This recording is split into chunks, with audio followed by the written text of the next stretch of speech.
It's time for the Your Personal Bank Show with Ference Toth, financial literacy educator and speaker, entrepreneur, and chairman of the board of A Bank Information. Take charge of your financial future with Your Personal Bank. Now here's Ference Toth. Welcome to Your Personal Bank Show, and I'll tell you what, we're going to tread on a subject that, we're always told not to talk about, and that's, of course, religion and politics. I'm going to talk a little bit about politics and money today. And, it's funny, I always say don't talk about it, but there's a lot of radio shows out there that are political shows. I don't touch on politics a lot because I know there's some out there that believe that, what the government actions have a big impact on the economy and our money and things like that. I wouldn't say it has a big impact in most cases. Certainly there's exceptions to the rule. I mean, tax policy obviously can have quite an impact. Indirectly, Federal Reserve policy, interest rates, things like that, certainly can have quite an impact on our money. Regulations, those kinds of things that are in place or not, trade wars, things like that, certainly impact our money and the economy and things like that. But politics in general, I mean, the reason I think I and many people are hesitant to talk a lot about it because it's really, particularly today, such an emotionally charged topic. You bring that up and, people have some very strong emotions, wrapped up around that, whatever their position is. And I'm just going to say right off the bat, I would consider myself basically an independent. I'm not particularly happy with a lot of things of either party or either leader. There's a lot of things I don't like. There's some things I do like. But I have to say, of course, the recent news is this. Kamala Harris, I guess, was chosen by Joe Biden as the VP, his vice presidential candidate. And like I said, it's whichever party's in charge, the majority, those kinds of things. Again, we have a strong economy, a very strong economy with it's a large country. It's a very large engine. So whatever particular policies one group has over the other can have an effect. And like I said, I mentioned earlier some of the exceptions where it may have more of a direct effect. But, our economic engine in general kind of keeps going overall because it's big, it's strong and all that. But I think this is a situation where, Kamala, of course, is a senator from California. And California, for some people, that's all you need to know. So, California certainly in the recent decades has had some economic challenges. I think that's, if anybody intellectually honest would have to, agree with that, with the various policies that have been put in place and the various things that are, California finds important. And I'm just using an anecdotal example here is, I have a number of clients. I've been to California many times. I'm located in Phoenix, but, I've mentioned before, the last 5 or 6 years, traveled around the country, pretty much everywhere from Chicago west. Been to California many times, several parts. I have a number of dozens and dozens and dozens of clients in California. And the thing I've noticed there that seems to be different than I find in other parts of the country, and like I said, it's not about liberal or conservative or anything like that, because I got a lot of clients in Seattle area, things, those are all on the West Coast, frankly, is I find that a lot of the clients that I deal with, a lot of the, what you would call middle class, typical folks, whether the business owners, professionals, just your average Americans of all types of stripes, I find that financially, overall, they struggle much more than other parts of the country. Not 100%, but in general, the cost of living and the taxes and those kinds of things alone certainly have a big impact on, how much money they have to live on and what they can put away for retirement and all those different things, from a financial standpoint that are, of course, important. So they have much more of a struggle and a challenge and than I see elsewhere, significantly percentage higher. It seems like, again, this is from just personal experience and dealing with many clients over the years, that California, although, beautiful place to live and all those kinds of things, and the climate is wonderful and that type of stuff, and there's some negatives, traffic in LA in particular, but the very wealthy do well, of course, and the folks without much seem to do better there than other places. It's the middle class that struggle. The majority of Americans, again, they got higher cost of living. Here's what I find. When things go down, like we saw from 08-09 example, with the higher cost of living, higher taxes and things like that, when the economy goes down, people go down faster and harder in California in general than other places that I work with. And then when things recover and get better, which is normal for economic cycles happen, let's face it, it's a longer, slower struggle. It's a longer process to recover, okay? And again, it goes back to a lot of it is the tax rates and the higher cost of living, those kinds of things that they're dealing with. And so it does cause some of that type of struggle. So when I talk about the politics of if that's the direction of one party, that this is what they're embracing, these types of policies, it's certainly, I'm not saying it's right or wrong, I'm going to say right that, but it certainly will have an impact on a lot of folks and their money and the economy and those types of things. Again, I feel like a little bit more so, or maybe a lot more so, than perhaps in previous elections, of previous times. So I guess what I want to say is, the only thing I want to say about it is, I would recommend really looking into this, and instead of looking at the personalities of the leadership of each party, for example, and those kinds of things, I think it's more about looking at what kind of country do you want to live in going forward. And that's we're a very divided country in that vision of our future. I don't think anybody would argue that. So again, I would focus on what is it that you would like to see going forward, and what impact would it have on your money, which is what we're going to talk about more on the show today, is the uncertainty of what's going on. We have an election coming up in November, just in a few months. And, we've had COVID. We've had a tremendous downturn through shutdowns and things like that. We're slowly coming out of it. The markets recovered dramatically, quickly, I think faster than most people expected. And so, is there going to be a second wave? How long is COVID going to be impacting things? Is there another further shutdowns? What political party is going to be in charge after, next year? I'm not being negative about things, and we could certainly see a tremendous recovery from all this, don't get me wrong, but we also could see things go the other way. And I think it's the uncertainty of it that really needs to be paid attention to. So why am I bringing all this up? Well, again, the vast majority of people that I sit down with, talk to, Money Radio listeners that reach out to me, and I'm going to tell a little story in the next segment about one, I find are far more exposed to market risk than they truly want to be, as we get to discuss. So diversification is one of the big solutions, and I'm not talking about just diversification into different sectors. I'm talking about true diversification.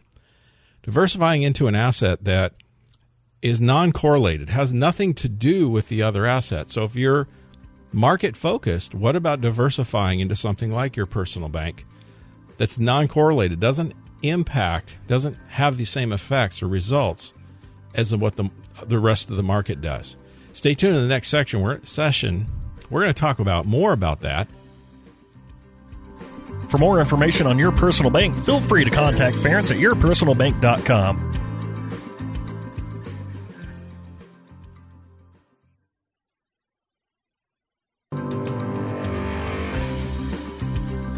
Back to the Your Personal Bank Show with Ference Toth.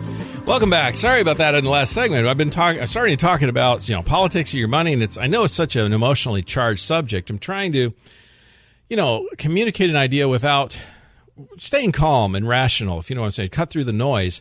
And I got myself a little tongue-tied there in the last segment because I have so many thoughts running through my head just thinking about what I really want to say and how I want to say it. I guess I'm just trying to be a little too careful. I'm just going to say what I think and how I feel, and we can go from there. My point is simple, is normally, like I said in the first segment, I don't feel that government policies or political policies in general have a huge impact on the economy or our money and those kinds of things. There's exceptions, tax policies, regulations, trade, some of those kinds of things, the Federal Reserve, indirectly, the Federal Reserve policies can certainly affect our monies. But in general, I don't feel that that's the case. But this is a situation where I think we have an election coming up that has a lot of uncertainty. I think it's, irregardless of how you feel, where you fall on the political spectrum, I don't think anybody would disagree that there's two different visions, for the future, and they're pretty significantly different. I mean, you hear political parties say that all the time. Well, this time it makes a difference that you vote and all that kind of stuff. And a lot of that's just to try to, get folks to vote, right? Which you should do anyway, let's face it. We have those freedoms. We should exercise that. But I think this time, I think there's some clear differences in the vision. Unlike in previous years, I don't think the political parties were that far apart in what they were wanting to try to accomplish. I think at this time, though, it's different. And 2020 has been quite the year. I mean, my gosh, who would have thought starting this year out we would have been dealing with things like coronavirus or Black Lives Matter? We have an election this year. We've had tremendous volatility up and down with the markets and different things. I mean, we've had a lot on our plate this year. It's going to be one to remember, that's for sure. And we're just over halfway through it. So who knows what's going to happen? And I guess that's my point. Who knows what's going to happen? I think the diversification is probably more critical maybe than ever because of the uncertainty of what's going to happen. I'm not saying that things couldn't get better and recover, and we have a tremendous recovery after all this is over. I'm not saying we won't have that. But in the shorter term future, it's really hard to know what's really going to happen. What economic policies, depending on who's in charge next year, for example, what are we going to be looking at? What's the tax policy going to be? What's the trade policy going to be? Those kinds of things, which I think are very different depending on who's in charge, who's in charge after the election. So it's that diversification, being cautiously optimistic, trying to cut through the noise, not allowing our emotions to dictate our decisions too much, because it's easy to do with politics. It's so easy to get emotionally charged, and that's just human nature. And so to try to cut through that, like I said, cut through the noise and realize that nobody really knows what's going to happen. I don't think anybody really knows who's going to win the election either way. I know what the polls say, but I don't know that anybody honestly knows. And, which party is going to be in charge of the Congress, for example. That's up in the air, I think, more and more, it seems like. So it's that uncertainty, and then could there be tremendous changes in policy and tax policy and things like that going forward, depending on which party is in charge? I think that would be the case, quite a bit. Unlike maybe in other previous cycles, election years, I don't think the difference would have been as dramatic. And I guess I want to draw on some personal experience, too. I mentioned, experiences I've had over the years with clients in California in particular, noticing how the middle class, in general, have more struggles because of the higher cost of living and taxes in California. I notice it much more prevalent than in other parts of the country where I have clients. Literally have clients in about 30 different states, actually. But it's a little personal experience history. Those of you who don't know, my name's Ferenc Toth. It's actually a Hungarian name. And my dad escaped in 1956 from the Soviets, from Budapest. He became ultimately a political refugee and ended up in the States as a young man, went to college. I was born here, of course, met my mom, so I'm half Hungarian. I'm the oldest son, so I got Dad's name. And it's quite a story, though, because, when we look at what happened in Eastern Europe, okay, we can look at Western Europe too, where it went to more of a socialist approach. Here's the thing. We're not a democracy. And when somebody says that, either they just don't really understand or they're just generalizing. We've never been a democracy, actually. We're a representative republic. And what that means is, those of you who don't know, I think most people know, but, we elect representatives to vote for us, okay? And that's what these elections and such are all about. And if you want to be more intellectually honest, we're actually, at this point, we're a representative republic with socialistic tendencies. I mean, we have some socialism things in place, like the Medicare and Medicaid and various things that the are in place to help people fall through the cracks. And I'm not saying those are bad things. Don't get me wrong. But we have some socialistic aspects to our politics and our economy, actually. I mean, we have a tiered tiered tax brackets where higher income earners pay a different rate of taxes and brackets and things like that. So we're a representative republic. We're a capitalist society with socialistic tendencies. Western Europe, of course, went far more socialistic approach. Eastern Europe also did, and then got taken over by communism. And that process didn't happen overnight. It started as more of a socialistic process. Got personal stories from my family and things like that. Some that stayed, some that escaped, and some that still remember. And it was one of those things where people felt like, hey, this was a good thing, and they won the majority of the votes pretty much, or the seats, and then took over. And so it was more of like a 6 year process after World War II, before Eastern Europe, the Iron Curtain came down and all that process happened. I think I see some similarities with what's going on now. And so it feels good, the government's going to provide this, the government's going to provide that, and to a certain segment of the population, that sounds good, and to another segment, it doesn't. And when the majority feel like that's a good thing, that's when that's when those processes happen. Of course, those have dramatic impacts on our money and business and ownership and all those things, taxes, all those things that come into play that affect our money. So again, what I want to say is, I'm not trying to tell you who to vote for. I'm not trying to say one party's good and the other's bad or anything like that. What I'm trying to say is, think about the longer term, not just the immediate, but the longer term. What kind of country do you want to live in? And because the shorter term I would say, a pretty high level of uncertainty about what's going to happen, I want to really just say, I'm not trying to be an alarmist here. I'm not saying the sky is falling and, that type of thing. What I'm saying is we just really don't know what direction. We're going to know a lot in November. After, once the election occurs, we're going to know a lot about where our country really stands and what the majority of people really feel about what direction we want our country to move in, right? And so I've been saying to everybody, I get asked by this clients all the time, what do you think? I don't know. But in November, we'll see, won't we? Well, that'll be a really good test. And until we get past that test, I think some diversification makes sense. Some guarantees make sense. Tax-free, having some tax-deferred monies you can access on a tax-free basis makes sense, because we don't know what the future policies in those areas are going to do. So again, having that diversification, that non-correlated asset, is so important. Contact us at yourpersonalbank.com.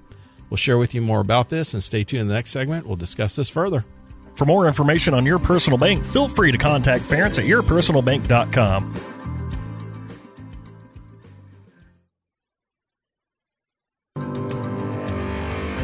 Back to the Your Personal Bank Show with Ference Toth. Welcome back. So we're talking a lot about, politics, money. Really, we're leading into an election that could have some real ramifications on how it affects our money. We're going to find out in November. But what it does, and I don't think with any real certainty anybody really knows what's going to happen, or which party is going to be in charge, or if it's going to be a split, in terms of Congress and presidency and things like that. But given all that uncertainty, and with COVID also still hanging around and still being a part of, with the shutdowns and everything else, again, there's so much level of uncertainty. 2020 has been quite a year. It's been a crazy year. I don't know that I remember any year in my lifetime like this that's had so many different things happen that really impact our lives. I mean, we've had a full plate, let's face it, and we're only just over halfway through. It's those levels of uncertainty and unknowing what's going to happen going forward. We could certainly see tremendous economic recovery going forward, or we could see tremendous economic downturn going forward. And there's a lot of factors that are unknown coming up over the next several months that could really impact those situations. So again, I'm not trying to be an alarmist. What I'm trying to say is we just don't know. And I don't think anybody intellectually honest can say they really do know what's going to happen. So how does that affect your money? What about your retirement? What about your portfolio? Those kinds of things. Well, this is when diversification starts to become key.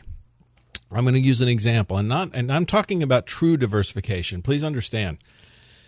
See, my opinion is that diversifying in different sectors, although a good idea, is not true diversification, because in general, an entire market can move up or down with very few exceptions. We saw that in March with COVID. We saw that in 2008 and 09 with the economic crisis. The vast majority of market-related assets moved up or down in more or less unison. It's kind of like like a tide. Rising tide raises all ships, lower tide lowers the ships. There were exceptions, understood, but in general, there was a very high percentage of correlation. What I'm talking about is a non-correlated asset, one that doesn't have the impact based on economic factors, taxes, any other number of things that you can think of, and one has some security, some steadiness, some consistency.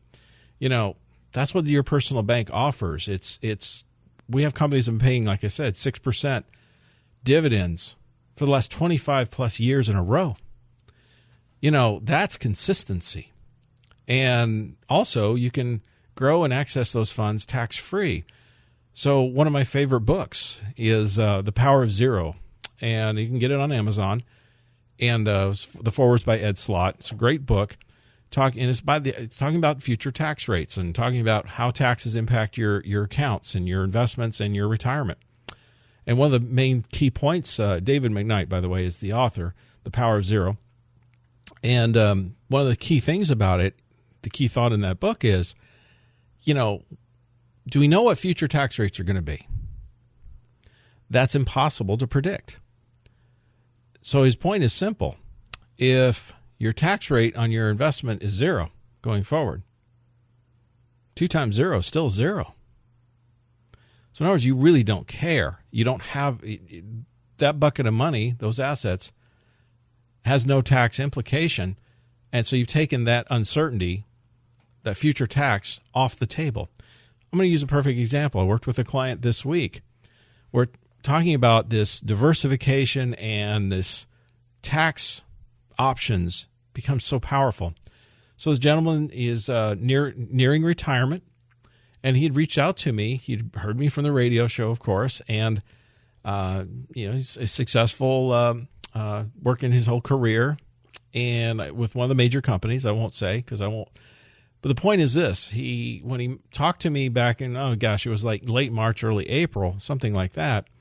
He liked the idea of the diversification. He was concerned about the markets. Of course, we had seen about 30% drops in the S&P, for example, through March. So obviously he was concerned. He was planning to retire at the end of this year. And we looked at his situation and all that. And basically, for the most part, he was invested in the various market assets, overly at risk more than he wanted to be once he really took a look at it. And so his portfolio had taken that 30% hit like the markets had done. And I made a statement that, you're overexposed to risk based on your goals and what you're trying to accomplish here, which he completely agreed. But he was kind of frozen because he'd taken such a hit he didn't want to do anything at that point. Fortunately and thankfully for his sake, the markets roared back.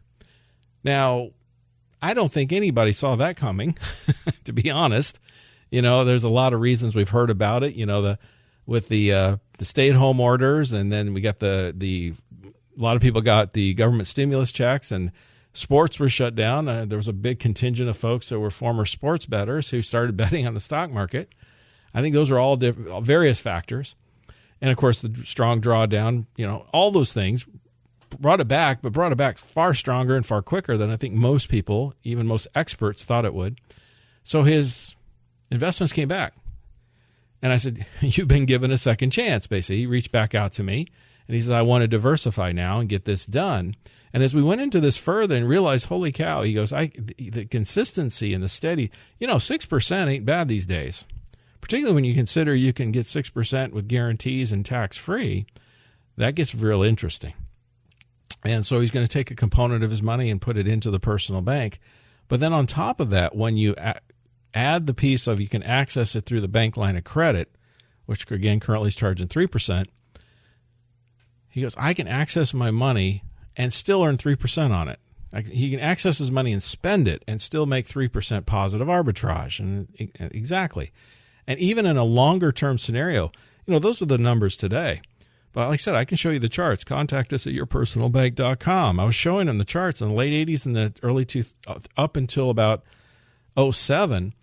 Many of these companies were paying 7 and 8% even.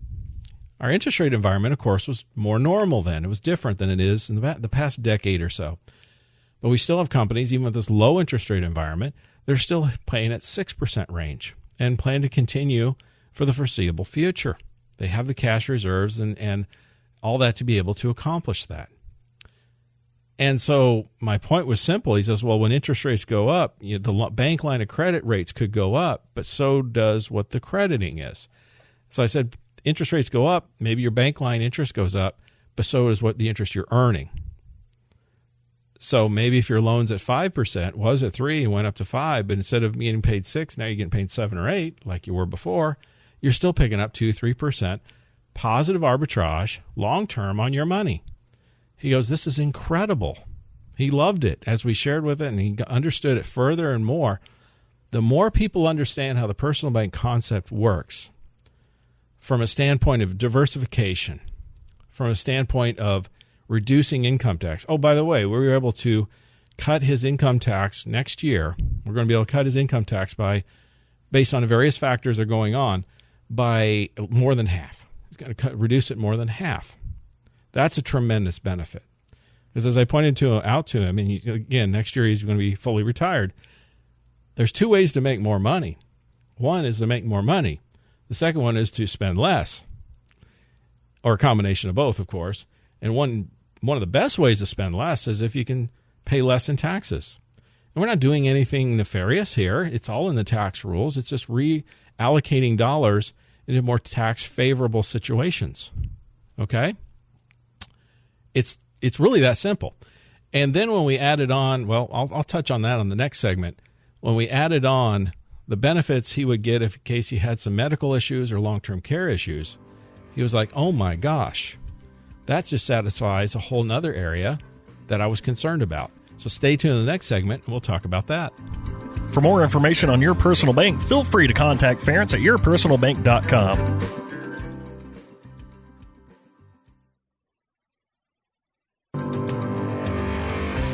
Back to the Your Personal Bank Show with Ference Toth. Welcome back, round and third. We're talking about, we were talking about politics and money. We kind of segued into more of really looking at the personal bank tool as a diversification tool. That's a place where a lot of folks start, particularly my Money Radio listeners.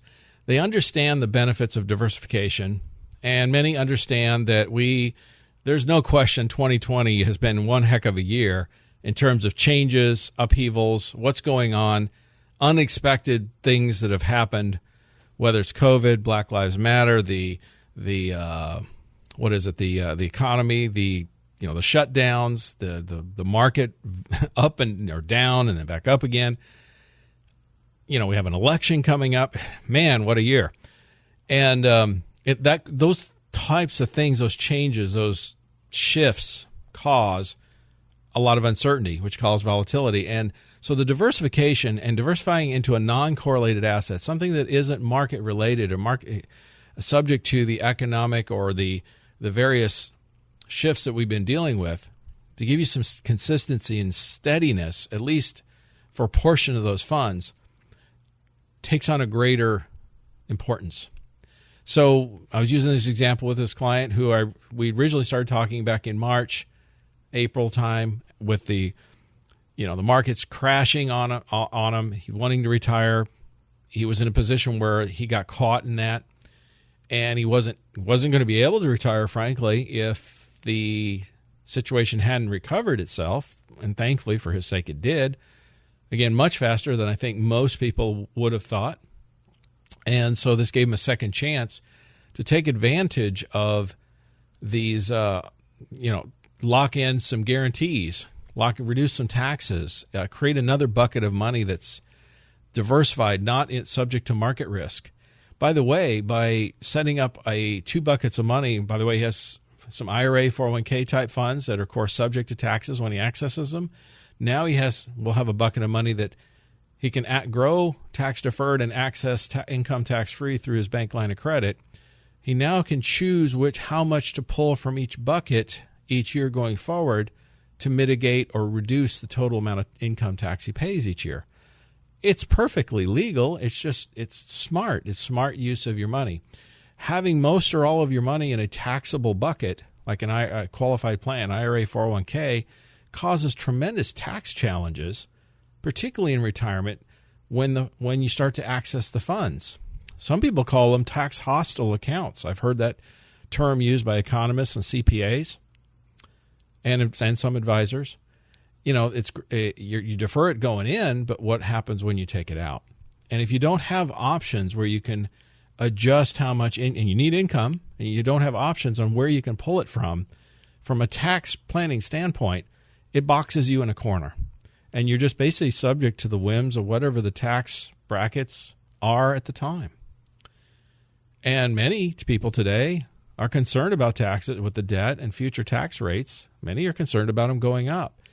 So by creating this other bucket that doesn't have that tax liability to it, it allows you to choose. So we were calculating like how much he would pull from his IRA monies next year and how much he'd pull from the tax-free bucket to accomplish his income goals or needs, and determine and kept him in a lower tax bracket because some of the money's not taxable. It's just smart allocation of dollars and smart use of those dollars.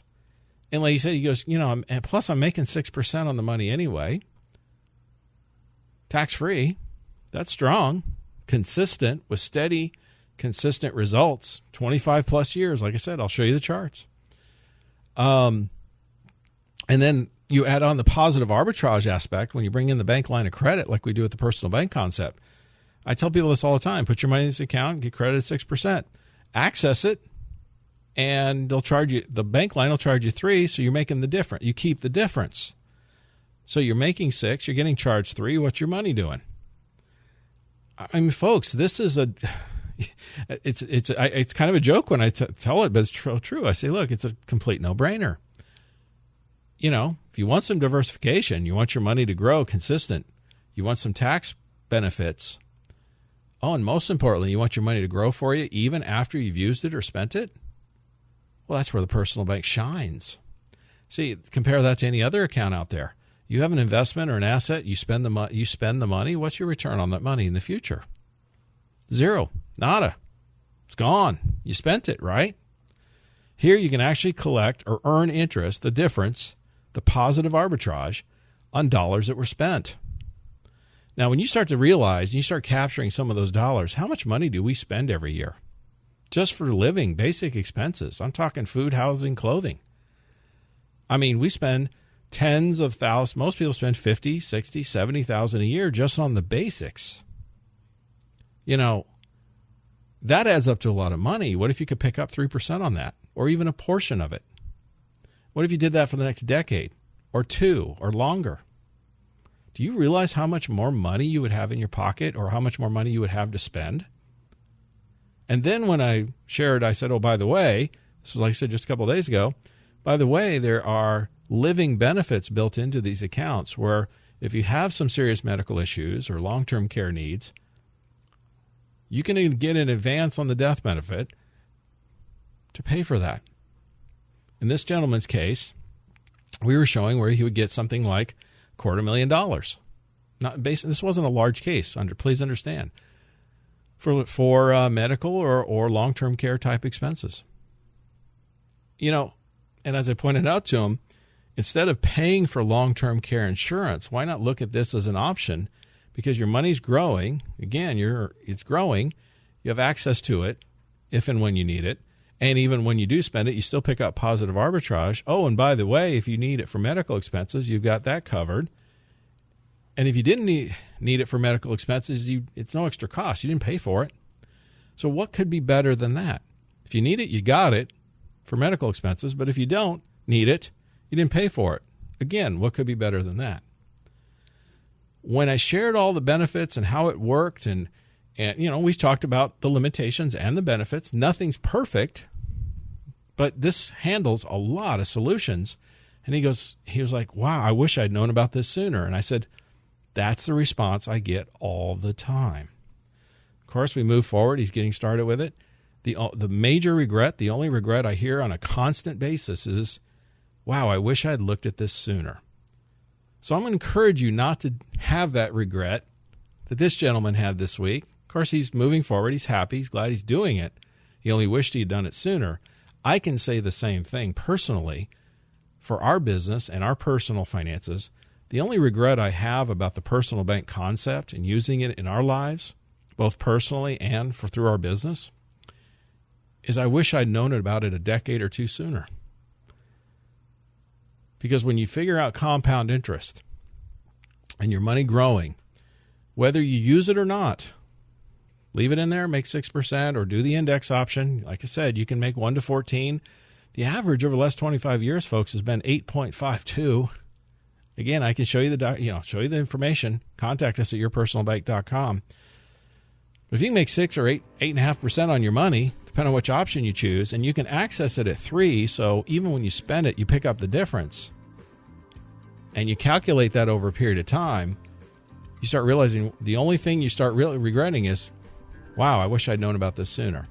So contact us at yourpersonalbank.com. Let me share with you how this works. Love to talk to you. And stay tuned to the Your Personal Bank show, or go to our website and check out any of the previous shows. Talk to you next time. Listen Tuesday at noon and Thursdays at 1 for more information on Your Personal Bank. Contact Ference at yourpersonalbank.com. This show is designed to provide accurate and authoritative information. The presenter and guest on this program do not engage in legal, accounting, or tax advice. Professional advice regarding your situation should be sought if required. Products and riders may have limitations and may not be available in all states. Excessive unpaid loans may affect performance. Distributions may become taxable if not managed properly. Replacements may not be suitable for everyone. There may be charges when replacing coverage. Compare when considering a replacement. Dividend rates and baseline of credit rates may charge. Contact yourpersonalbank.com for current rates.